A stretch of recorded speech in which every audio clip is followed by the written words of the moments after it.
তার নবীর কাছে এক ইহুদি আসছে গো, ওগো পয়গম্বর, আমি নিয়ত করছিলাম ব্যবসা করে আমি লাভবান যদি হয় আমি একজন ভালো মানুষকে খানা খাওয়াইব। ওগো পয়গম্বর, আমি খুঁজতে খুঁজতে খুঁজতে খুঁজতে ভালো ভালো মানুষ আমার চোখে পারি নাই গো মোহাম্মদ রে, আমি তোমার মতো ভালো মানুষ পাই নাই।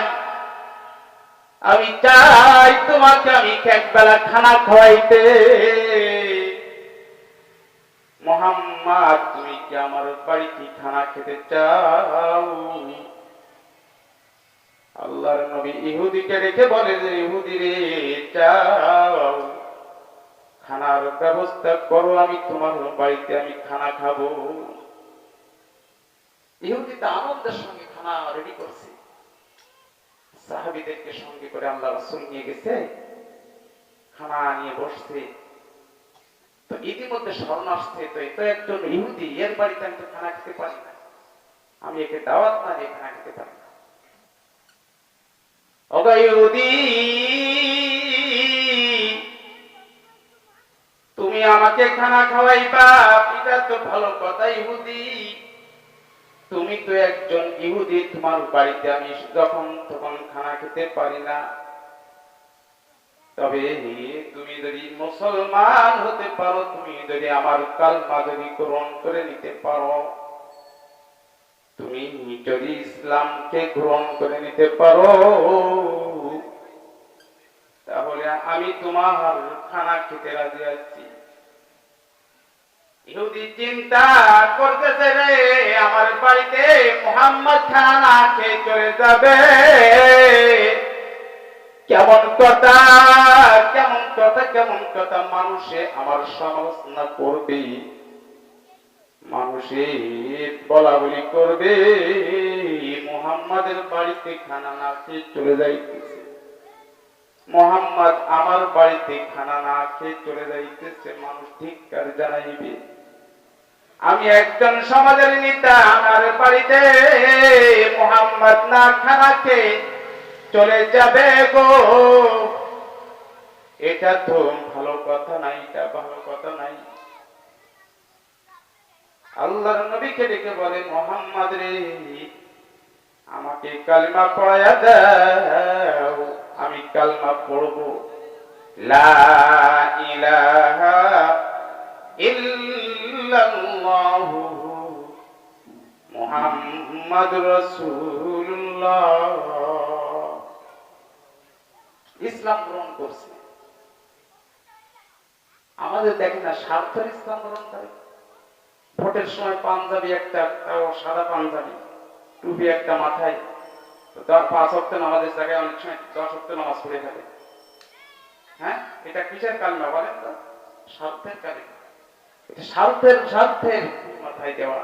মসজিদে বারে বারে দেখলে মসজিদের দিকে তাকাবেন, বারবার মসজিদে যায়, সালাম দেবেন, আসসালামু আলাইকুম, আসসালামু আলাইকুম, আসসালামু আলাইকুম।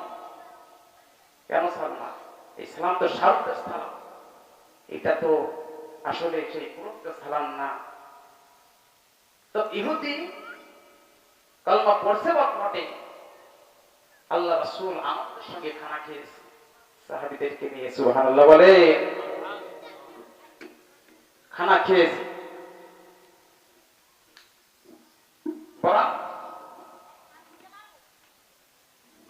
সকালবেলায় বন্ধু বান্ধবকে বলা শুরু করছে, এই তুই একজন গণ্যমান্য ব্যক্তি, তুই একজন সম্মানী ব্যক্তি, তুই তো মুহাম্মাদের হাতে হাত লাগিয়ে তুই কালিমা পড়ছিস, তুই আজকের থেকে বয়কট হয়ে গেলি, তোর সঙ্গে মেশবে না, যতক্ষণ পর্যন্ত মুহাম্মাদের কালিমা তুই না ছেড়ে দিবি ততক্ষণ পর্যন্ত তোর সাথে মিশাবে না।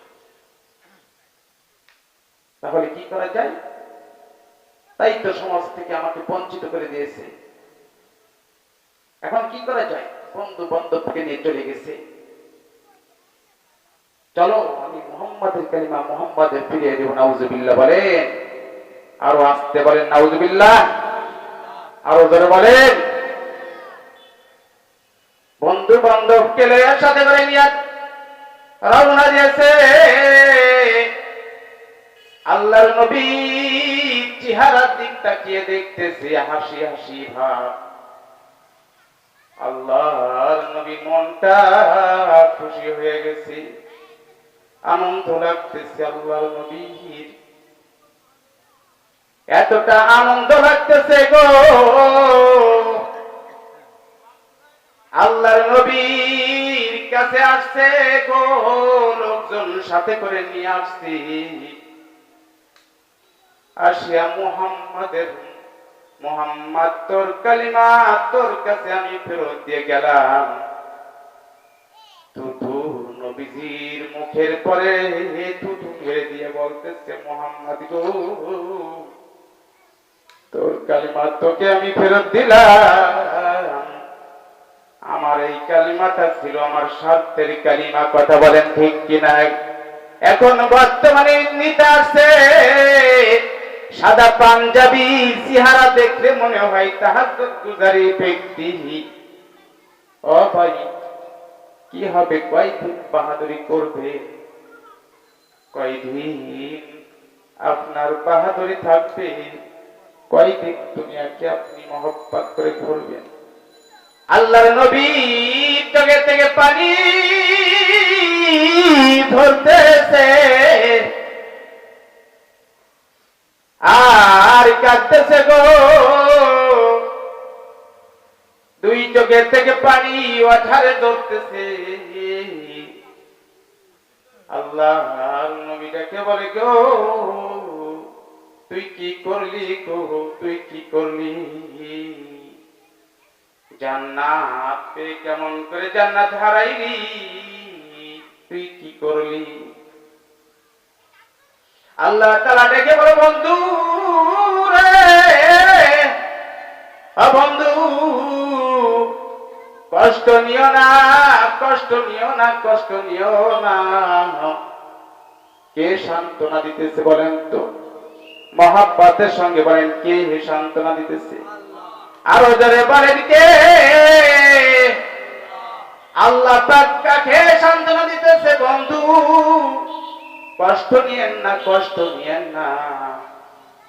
ওই বিচারের ময়দানে, ওই মুসিবতের দিনে নিজের হাত ধরে ধরে ধরে ধরে চাবাইতে থাকবে আর বলতে থাকবে, আফসোস, হায় আফসোস, আমি জান্নাত পেয়ে জান্নাত আমি ছেড়ে দিলাম। এ বাবা রে, আমরা কোথায় আসছি? জান্নাতের বাগিচায় আসছি।